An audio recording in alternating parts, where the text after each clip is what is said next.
में हम लोग पढ़े थे दांत के बारे में। कल की क्लास में हम लोग दांत के बारे में पढ़े थे और आज के क्लास में हम लोग पढ़ेंगे मनुष्य में पोषण। मनुष्य में पोषण कैसे होता है, न्यूट्रिशन इन ह्यूमन बीइंग। ठीक है ना। देखिए, मनुष्य में भोजन का अंत ग्रहण मुख्य के माध्यम से संपादित होता है। मनुष्य जो है ना, हम लोग भोजन जो करते हैं तो पहला हम लोग का जो भोजन करते हैं वह कहाँ पे जाता है, मुंह में। जैसे हम लोग डालते हैं ना तो ये मुंह में जाता है भोजन।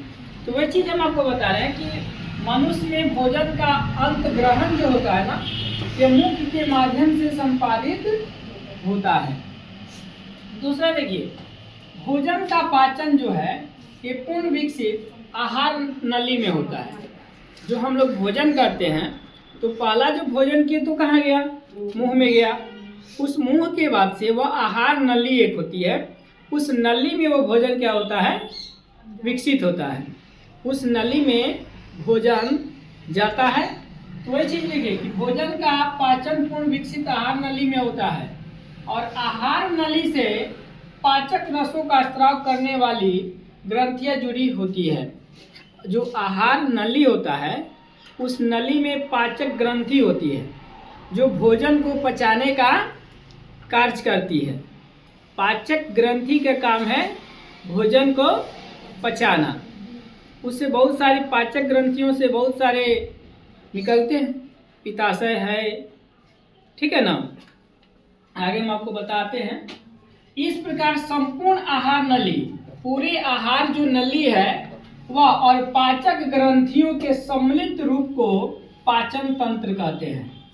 आहार नली से पाचक ग्रंथियों का क्या होता है, स्राव होता है। तो पाचक ग्रंथि और आहार नली दोनों के सम्मिलित रूप को, दोनों को हम क्या कर दे, मिला दे, तो उससे जो बनता है वो हमारा क्या कहलाता है, पाचन तंत्र कहलाता है। देखिए, मनुष्य के पाचन तंत्रों के भाग हैं।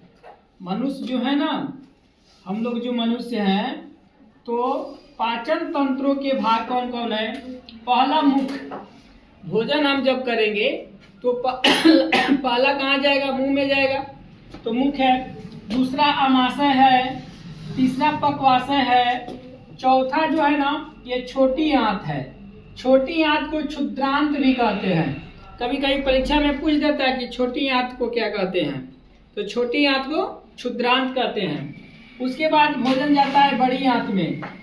बड़ी आंत को हम कहते हैं बृहद्रांत या कलोन के नाम से भी बड़ी आंत को जाना जाता है।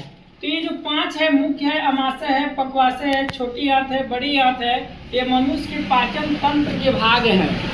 पाचन तंत्र के मतलब जो भोजन को पचाने का क्या करता है, कार्य करता है। तो पांच माध्यमों से हमें गुजरना पड़ता है। हम जो भोजन करते हैं तो पांच रास्ते से उनको गुजरना पड़ता है।